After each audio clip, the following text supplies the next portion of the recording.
Jésus le reproche, il n'y a que Dieu seul qui est bon. Mais c'est la conversation qui est profonde. Jésus, tu ne commettras pas l'adultère, tu ne feras pas ceci, gna, gna, gna, gna, gna. Le monsieur dit, j'ai observé ça depuis ma jeunesse. Jésus dit, c'est bon, mais il te manque une chose.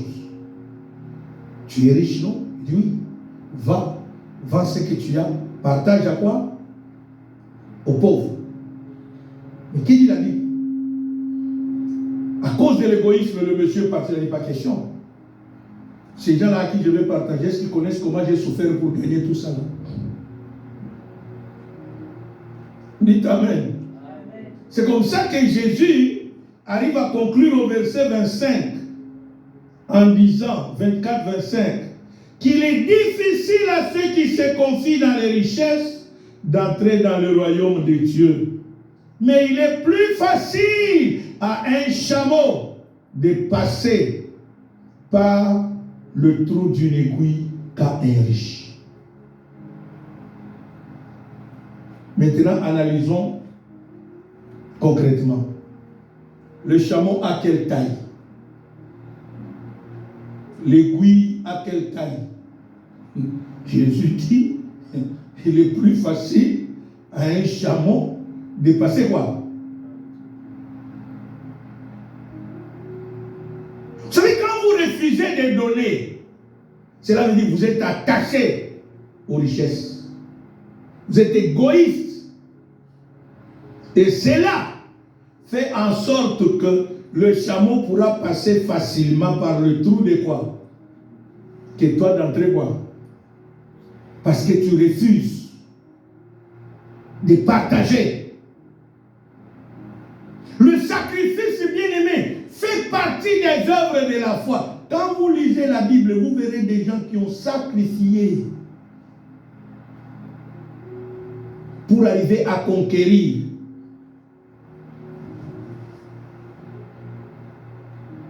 J'ai des fois donné l'exemple de la veuve de Sarepta que nous avons parlé la semaine passée. Élie lui dit, sers-moi d'abord. Et ce qui est compliqué là-bas, dans ce texte, vous allez voir qu'Élie lui dit, sers-moi. Car ainsi parle quoi? L'Éternel. La farine et l'huile que tu as ne terminera pas. Donc c'est là, la femme a fondé sa foi, la veuve de Sarepta, a fondé sa foi sur le dire d'Élie qui a dit, ainsi parle quoi? Mais partons maintenant dans le contexte de la femme sunamite. Élisée lui dit, à cause de l'hospitalité de cette femme, du sacrifice de cette femme, des dons que cette femme a fait à Élisée, Élisée lui dit, à cette même époque, l'année prochaine, tu feras quoi? Tu embrasseras. La femme s'est regardée. Médicalement parlant, un commentateur dit ceci que le médecin l'avait déjà déclaré stérile, elle et son mari.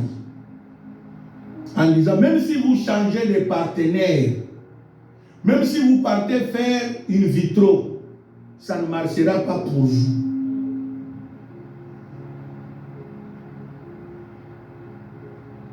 C'est comme ça que la femme est allée dire à Jésus, à Élisée, s'il vous plaît, ne trompe pas quoi?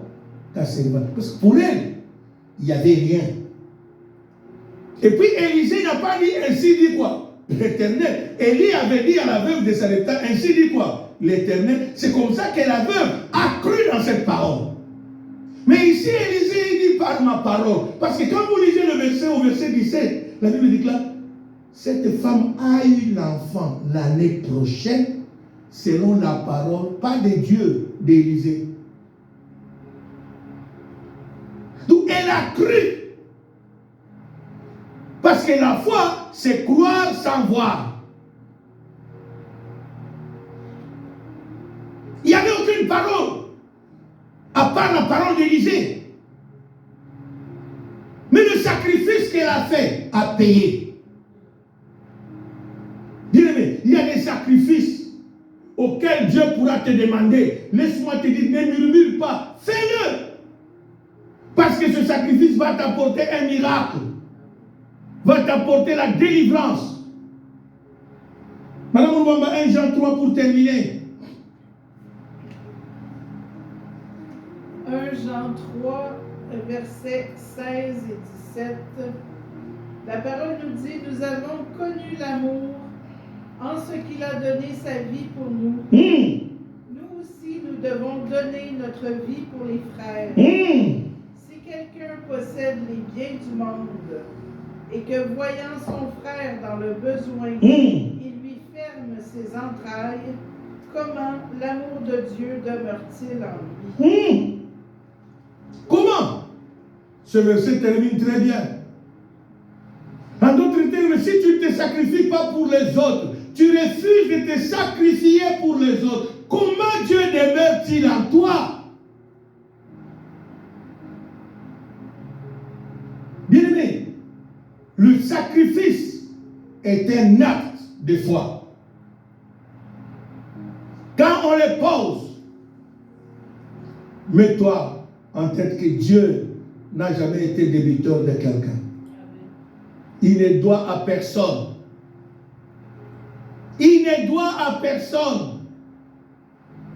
Et surtout quand tu le fais au nom de Jésus. Le sacrifice. Il y a d'autres terrains pour conquérir. Tu es appelé à sacrifier. D'autres choses pour conquérir. Tu es appelé à sacrifier. Sacrifier ton temps. Sacrifier ton énergie. Sacrifier même ton argent pour l'intérêt de l'œuvre de Dieu. Sacrifier. C'est devenu grave aujourd'hui. Les gens commencent même à calculer. Impossible même de donner leur dîme à Dieu. Or, dîme, c'est un signe de remerciement à Dieu qui t'a gardé pour les jours que tu as travaillé. Alléluia. Tu pouvais mourir sur le chemin. Pendant que tu partais quoi? Au travail. Tu pouvais faire un accident. Mais ce Dieu-là t'a gardé. Il t'a permis, il t'a donné ce travail. Malgré qu'il y a des gens qui... Tu ne sais même pas les gens qui t'en veulent au travail. Tu ne sais même pas les gens qui ne veulent pas que tu existes, mais Dieu permet que tu sois là. C'est la raison pour laquelle nous donnons la dîme, c'est pour dire merci à qui? À Dieu. Mais quand c'est pour donner à Dieu, là nous réfléchissons.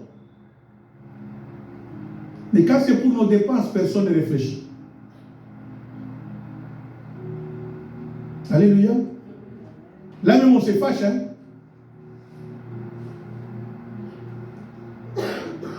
Bien-aimés, apprenez à vous sacrifier.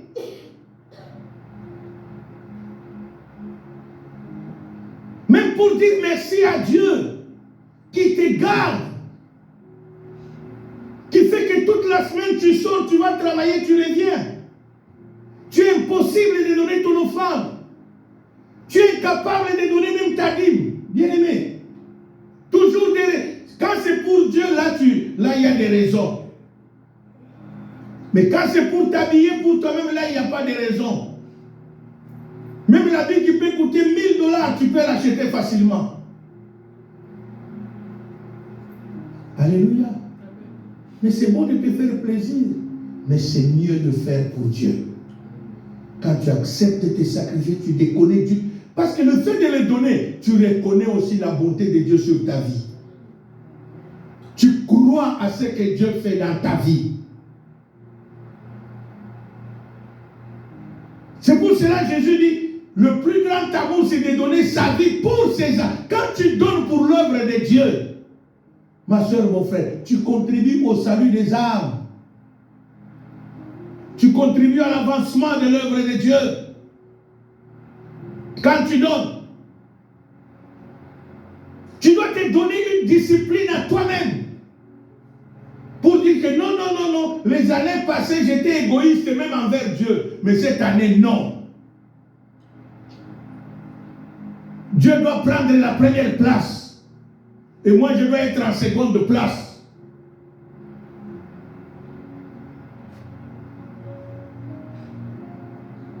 Cette semaine, bien aimé, ces 4 points seront développés en profondeur par nos orateurs en semaine.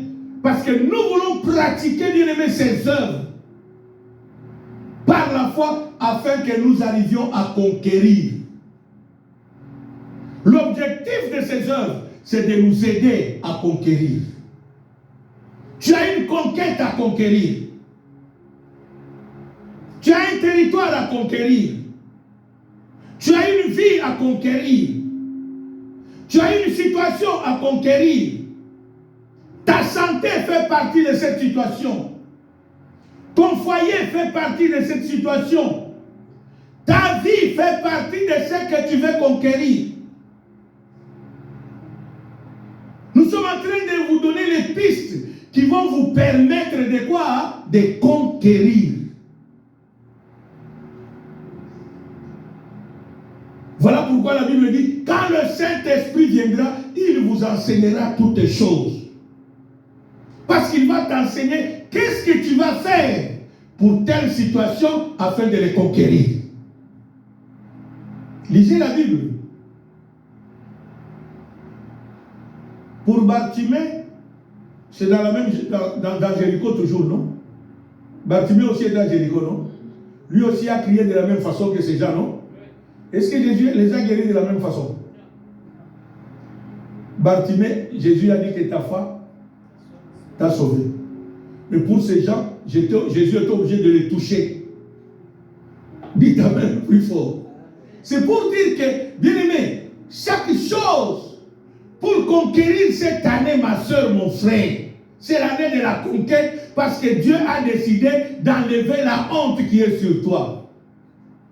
Peut-être c'est ta venue à l'église qui va pousser Dieu à te permettre de conquérir. Peut-être c'est le sacrifice. Peut-être c'est l'hospitalité.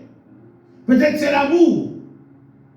Peut-être c'est la sanctification. Voilà pourquoi nous vous donnons toutes ces œuvres-là. Pour que vous puissiez pratiquer une à une plutôt. Afin de faire que pousser Dieu à vous permettre de conquérir. Ceux-là qui l'ont pratiqué, ils ont conquis leur Canaan. Ils sont arrivés à conquérir leur Canaan. Ce soir, Dieu nous a donné ces 4 points pour nous permettre à conquérir. Que Dieu bénisse sa parole. On acclame très fort le Seigneur. Nous allons nous mettre debout pour la prière maintenant.